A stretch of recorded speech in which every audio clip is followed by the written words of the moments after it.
Friends, हम deductive और inductive जो है आर्गूमेंट रीजनिंग उसको पढ़ रहे थे, तो आज हम इसको ख़त्म करते हैं और इसको सारा कॉन्सेप्ट क्लियर करते हैं अच्छे से। तो हम इसमें ये कहते हैं कि जो डिडक्टिव और inductive argument, deductive and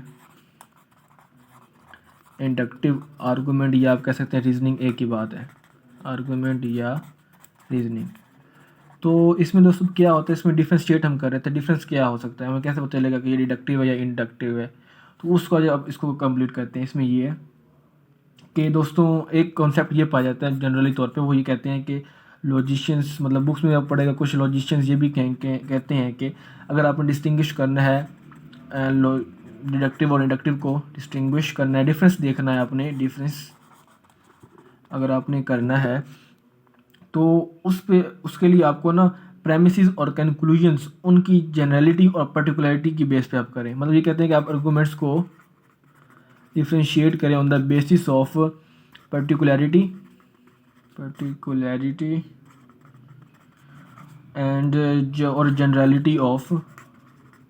generality of their premises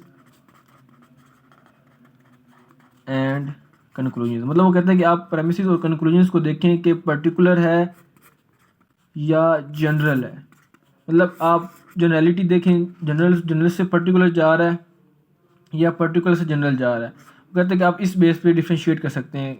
logicians ये कहते हैं, ये कुछ बुक्स में आपको कॉन्सेप्ट ये मिलेगा, जनरल कॉन्सेप्ट ये मिलेगा कि आप पर्टिकुलरिटी और जनरलिटी की बेसिस पे आप डिफ्रेंशिएट कर सकते हैं। डिफरेंस मतलब आप डिडक्टिव और इंडक्टिव आर्गूमेंट को जो है उसकी निशानदेही कर सकते हैं, उसको आप जो है आइडेंटिफाई कर सकते हैं, ठीक है।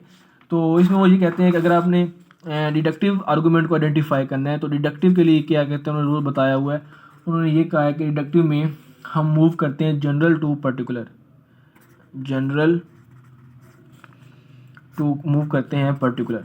तो अगर आप जनरल टू पर्टिकुलर मूव करेंगे, मतलब आपके जो प्रेमिसेस हैं, प्रेमिसेस वो जनरल होंगी